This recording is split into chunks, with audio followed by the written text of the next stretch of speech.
మీ వ్యాపార ప్రకటనల కోసం ఈ నంబర్ను సంప్రదించండి. నమస్తే. ప్రస్తుతం మనతో పాటు సీనియర్ జర్నలిస్ట్ అబు బాలాజీ ఉన్నారు. ఆయనతో మాట్లాడదాం. నమస్తే sir. Sir, Indian express survey ప్రకారం మన పవర్ఫుల్ లీడర్స్ ఎవరు, పవర్ఫుల్ వ్యక్తులు ఎవరు అనేది చూసాము. అందులో రేవంత్ రెడ్డి ప్లేస్ కూడా ఉంది అని చెప్పేసి విన్నాము. ఎవరెవరు ఉన్నారు సార్ ఈ లిస్ట్?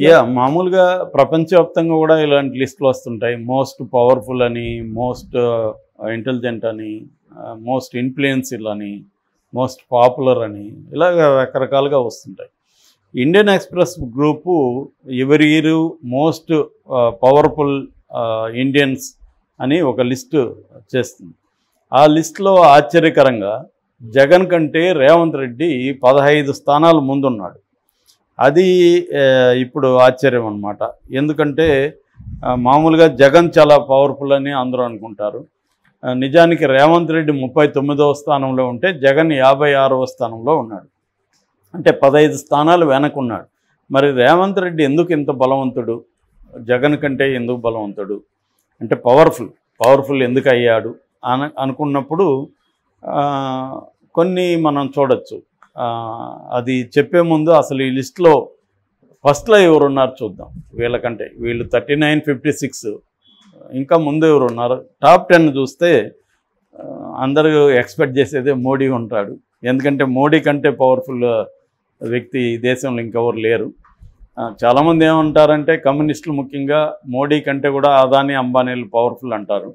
కానీ చాలాసార్లు ఎలా ఉంటుందంటే పవర్ అనేది ఒక దగ్గర ఒక కాలంలో ఒక దగ్గరే నిలబడిపోదు. పవర్ అనేది షిఫ్టింగ్ నేచర్ ఉంటుంది పవర్. అలాగే ఒక్కొక్కసారి రాజకీయ పవరే చాలా పవర్ఫుల్. ఒక ఎగ్జాంపుల్ చెప్తాను మీకు. జానారెడ్డి మన హోమ్ మినిస్టర్గా ఉన్నప్పుడు ఒక సంఘటన జరిగింది. నాకు ఒక ఎమ్మెల్యే చెప్పాడు ఆ సంఘటన. ఒక డబ్బున్న ఒక రిచ్ గై, ఆయన పేరు ఏదన్నా పక్కన పెట్టి ఎక్స్ అనుకుందాం. ఆ ఎక్స్కి ఒక ల్యాండ్ ఉంది. ఆ ల్యాండ్ పక్కన ఇంకెవరిదో ఒక ల్యాండ్ ఉంటే ఈ ఎక్స్ వెళ్ళి ఆ ల్యాండ్ని ఆక్యుపై చేసుకున్నాడు. ఈయనకి తెలియదు ఆ ల్యాండ్ ఎవరిదో అని చెప్పారు. కానీ అది బినామీది. దాని వెనక జానారెడ్డి ఉన్నాడు. ఆ జానారెడ్డి ఏం చేశాడంటే అప్పట్లో ఆయన హోమ్ కదా, వచ్చి ఈ ఎక్స్ని పోలీసులు పట్టుకుపోయి మామూలు కోటింగ్ ఇవ్వలేదంట, చెత్త కొట్టేశారు అతన్ని. మొత్తం లోపల ఎముకలంతా ఇరిగిపోయింది. ఆ స్థాయిలో కొట్టేశారు. అతను ఎంత లక్షలు ఇస్తానన్నా కోట్లు ఇస్తానన్నా పోలీసులు కనికరించలేదు. అతని దగ్గర కోట్లు ఉంది, 100 కోట్లు ఎంత ఉంది. కానీ ఆ 100 కోట్లు అతన్ని పోలీసుల నుంచి కాపాడలేకపోయింది. అప్పుడు ఇతను వచ్చి మా ఫ్రెండ్ ఎమ్మెల్యే దగ్గరికి వచ్చి, బాబు గురువు నువ్వు నాకు ఏం చేస్తావు చెయ్యి, నాకు ఎమ్మెల్యే సీట్ ఇప్పించు. సో ఎమ్మెల్యే సీట్ ఇప్పిస్తే నేను ఆ పార్టీకి 50 కోట్ల నుంచి 100 కోట్లు ఫండ్ ఇస్తాను. అంటే ఏమైంది సడన్గా నీకు ఎందుకు ఇలాగా అంటే అప్పుడు ఈ ఇన్సిడెంట్ చెప్పాడంట. అంటే డబ్బు కంటే కూడా పొలిటికల్ పవర్ అనేది చాలా స్ట్రాంగు. డబ్బు 100 కోట్లు నన్ను కాపాడలేకపోయింది, ఎముకలు ఇరిగిపెట్టి కొట్టారు, కోలుకోవడానికి 6 నెలలు పట్టింది. అదే పొలిటికల్ పవర్ ఉంటే నా దగ్గర నేను కూడా ఆ పవర్ ఉపయోగించి ఎస్కేప్ అయ్యేవాడిని అని చెప్పాడంట. అలా ఉంటుంది. ఒక్కోసారి డబ్బు పవర్ పొలిటికల్ పవర్ని కొనచ్చు, ఒక్కోసారి పొలిటికల్ పవర్ని కొనలేకపోవచ్చు డబ్బు. కాబట్టి దీన్ని జనరలైజ్ చేయలేం. అలాగా ఇప్పుడైతే దీని లెక్క ప్రకారం మోడీనే పవర్ఫుల్. నిజానికి మోడీ అనుకుంటే అంబానీని కంట్రోల్ చేయగలడు, అదానేం చేయడు. నేను నిన్ననే మోడీ బయోగ్రఫీ ఒకటి చదువుతూ ఉంటే బిగినింగ్లో సీఎంగా ఉన్నప్పుడు గుజరాత్ సీఎంగా ఈ బిజినెస్ ఆర్గనైజేషన్ సిఐఐ అనే ఆర్గనైజేషన్ ఉంటుంది, కాన్ఫెడరేషన్ ఆఫ్ ఇండియన్ ఇండస్ట్రీ. వాళ్ళు మోడీ ముస్లింలకు వ్యతిరేకంగా జరిగిన గోద్రా తర్వాత జరిగిన అర్లలలో 1200 మంది ముస్లింలు చనిపోయారు. దాన్ని ఆ సంస్థలు ఖండించాయంట, వ్యాపార సంస్థలు.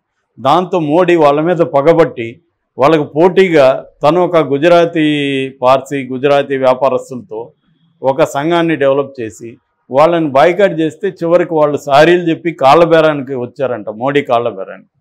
ఆ స్థాయిలో ఆయన గుజరాత్ సీఎంగా ఉన్నప్పుడే వ్యాపారస్తులను కంట్రోల్ చేయగలిగాడు. అప్పుడే ఈ అదానీని వీళ్ళని మోడీ పైకి తీసుకొచ్చాడు వాళ్ళకు పోటీగా.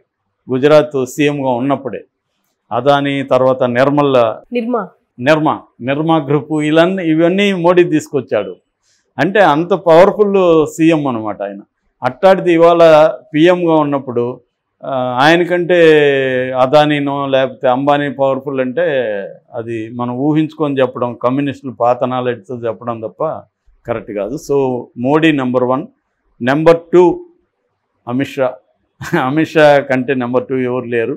ఎందుకంటే మోడీ ఆయన థింకరు లేకపోతే విజనరీ అనుకుంటే, ఈయన యాక్షన్ గై అమిత్ షా. అమిత్ షా ఎలా ఈ బీజేపీ అధికారంలోకి తేవడానికి ముఖ్యంగా ఉత్తరప్రదేశ్ ఇన్ఛార్జిగా ఉన్నప్పుడు ఉత్తరప్రదేశ్లో ఆయన అనూహ్యమైన విజయాన్ని సాధించగలిగిన వ్యక్తి అమిత్ షానే. కాబట్టి రెండవది పవర్ఫుల్ అమిత్ షా. మూడవ పవర్ఫుల్ మళ్ళీ ఆర్ఎస్ఎస్ చీఫ్ మోహన్ భగవత్. మళ్ళీ అగైన్ మోహన్ భగవత్కు మోడీకి కూడా చిన్నప్పటి నుంచి సంబంధాలు ఉన్నాయి. జూనియర్ మోహన్ భగత్ మోడీకి. మోహన్ భగత్ వాళ్ళ నాన్న పెద్ద ఆర్ఎస్ఎస్ ప్రచారక్ గుజరాత్లో. మరాఠీ బ్రాహ్మణ ఆయన, బట్ గుజరాతీకి పంపించారు. ఆయన ఏ స్థాయిలో గుజరాతీలో చేశాడంటే, ఆయన మరాఠీ పక్కన పెట్టి గుజరాతీ వండర్ఫుల్గా నేర్చుకొని అక్కడున్న మరాఠీ వాళ్ళని కూడా గుజరాతీలో మాట్లాడమని, ఎందుకంటే ఆ ప్రజల్ని అట్రాక్ట్ చేయాలంటే వాళ్ళ భాషలో మాట్లాడాలని చెప్పి ఈ మోహన్ భగత్ వాళ్ళ నాన్న అక్కడ పెద్ద ఆర్ఎస్ఎస్ అనమాట. ఆయన శిష్యుడే మోడీ కూడా. అలాగా మూడవ వ్యక్తి మోహన్ భగత్. నాలుగవ వ్యక్తి ఫారిన్ మినిస్టర్ జయశంకర్. చాలామందికి తెలియంది ఏంటంటే, నేను 2-3 సార్లు కూడా చెప్పాను, ఫారిన్ అఫైర్స్ విషయంలో ఈ మధ్య ఇండియా చాలా స్ట్రాంగ్గా బిహేవ్ చేస్తుంది చాలా విషయాల్లో. మనకి ఖతార్ విషయంలో కావచ్చు, తర్వాత యెమెన్ విషయంలో కావచ్చు, అనేక సందర్భాలు. ఖతార్లో మన వాళ్ళకి 8 మందికి నౌకా ఆఫీసర్లకి, నేవీ ఆఫీసర్లకి మరణశిక్ష వేస్తే దాన్ని ఫస్ట్ మరణశిక్ష నుంచి యావజ్జీవిగా మార్చగలిగారు. అది కూడా లేకుండా తెచ్చేయగలిగారు 8 మందిని. ఇది జయశంకర్ ఆ విషయంలో పవర్ఫుల్ అనమాట. సో ఆయన 5వ వాడు. 6వ వాడు మళ్ళీ అగైన్ యోగి ఆదిత్యనాథ్. అతను ఉత్తరప్రదేశ్ మేబీ కాబోయే పిఎం క్యాండిడేట్లు అతను కూడా ఉంటాడు. ఎందుకంటే ఉత్తరప్రదేశ్ అనేది కీలకమైంది సెంట్రల్లో ఎవరు రావాలని. సో యోగి ఆదిత్యనాథ్. 7వ వ్యక్తి కూడా రాజ్నాథ్, రక్షణ మంత్రి రాజ్నాథ్ సింగ్. సో 8వ వ్యక్తి కూడా బీజేపీనే, నిర్మలా సీతారామన్ ఆర్థిక మంత్రి. 9వ వ్యక్తి కూడా బీజేపీనే, జేపీ నడ్డా. 10వ వ్యక్తి కూడా బీజేపీ కానీ ఇండైరెక్ట్గా బీజేపీ, అదానీ. సో 11వ వ్యక్తి అంబానీ.